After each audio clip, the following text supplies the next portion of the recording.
Charte de l'impérialisme.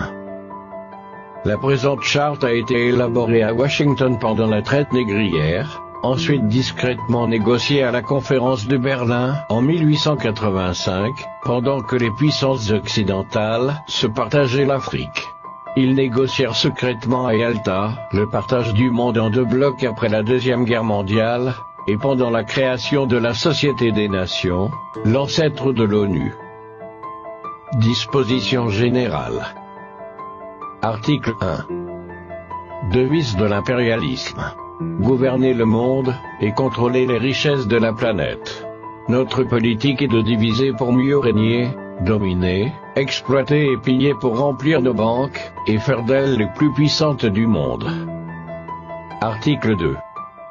Aucun pays du tiers-monde ne constitue un État souverain et indépendant.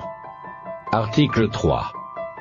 Tout pouvoir dans les pays du tiers-monde émane de nous, qui l'exerçons par la pression sur les dirigeants qui ne sont que nos marionnettes. Aucun organe du tiers-monde ne peut s'en attribuer l'exercice. Article 4. Tous les pays du tiers-monde sont divisibles, et leurs frontières déplaçables selon notre volonté. Le respect de l'intégrité territoriale n'existe pas pour le tiers-monde. Article 5. Tous les dictateurs doivent mettre leur fortune dans nos banques pour la sécurité de nos intérêts. Cette fortune servira de dons et crédits accordés par nous comme assistance, et d'aide au développement aux pays du tiers-monde. Des régimes politiques.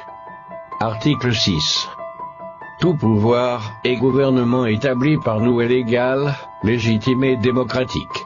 Mais tout autre pouvoir ou gouvernement qui n'émane pas de nous est illégal, illégitime et dictatorial, quelle que soit sa forme et sa légitimité. Article 7. Tout pouvoir qui oppose la moindre résistance à nos injonctions, perd par le fait même sa légalité, sa légitimité et sa crédibilité. Il doit disparaître. Des traités et des accords. Article 8. On ne négocie pas les accords et les contrats avec les pays du tiers-monde, on leur impose ce qu'on veut, et ils subissent notre volonté. Article 9.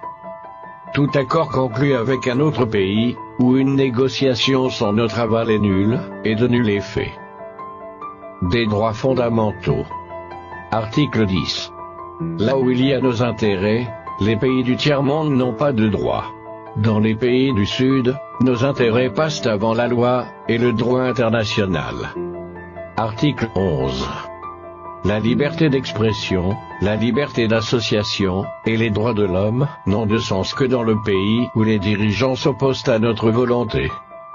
Article 12. Les peuples du tiers-monde n'ont pas d'opinion, ni de droit, ils subissent notre loi et notre droit. Article 13.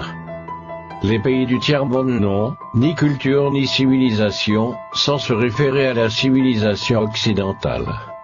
Article 14. On ne parle pas de génocide, de massacre ni de crimes de guerre ou de crimes contre l'humanité dans les pays où nos intérêts sont garantis.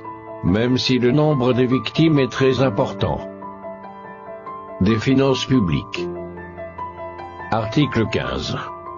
Dans les pays du tiers-monde, nul n'a le droit de mettre dans leur banque un montant d'argent au-dessus du plafond que nous avons fixé. Lorsque la fortune dépasse le plafond, on la dépose dans l'une de nos banques pour que les bénéfices retournent sous forme de prêts ou d'aide économique au développement en espèces ou en nature. Article 16. N'auront droit à l'aide précitée les pays dont les dirigeants font preuve d'une soumission totale à nous, nos marionnettes et nos valets. Article 17. Notre aide doit être accompagnée des recommandations fortes de nature à empêcher et briser toute action de développement des pays du tiers-monde. Des traités militaires. Article 18. Nos armées doivent être toujours plus fortes et plus puissantes que les armées des pays du tiers-monde. La limitation et l'interdiction d'armes des destructions massives ne nous concernent pas, mais s'imposent aux autres. Article 19. Nos armées doivent s'entraider et s'unir dans la guerre contre l'armée d'un pays faible pour afficher notre suprématie, et se faire craindre par les pays du tiers-monde. Article 20. Toute intervention militaire a pour objectif de protéger nos intérêts, et ceux de nos vallées. Article 21. Toute opération d'évacuation des ressortissants des pays occidentaux cache notre mission réelle, celle de protéger nos intérêts, et ceux de nos vallées. Accords internationaux. Article 22.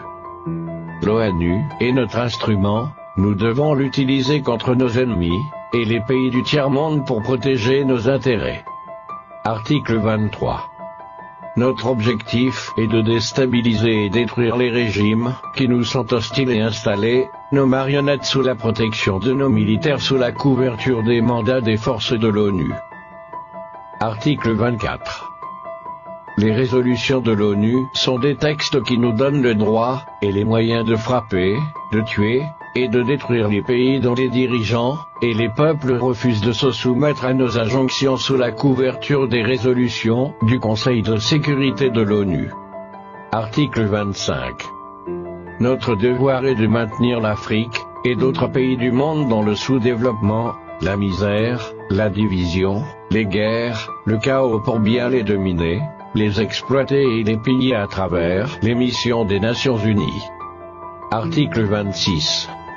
Notre règle d'or est la liquidation physique des leaders et dirigeants nationalistes du tiers-monde. Article 27. Les lois, les résolutions, les cours et tribunaux des Nations Unies sont nos instruments de pression contre les dirigeants et les leaders des pays qui défendent les intérêts de leur peuple. Article 28. Les dirigeants des puissances occidentales ne peuvent être poursuivis, arrêtés ni incarcérés par les cours et tribunaux de l'ONU, même s'ils commettent des crimes de guerre, de génocide, ou des crimes contre l'humanité.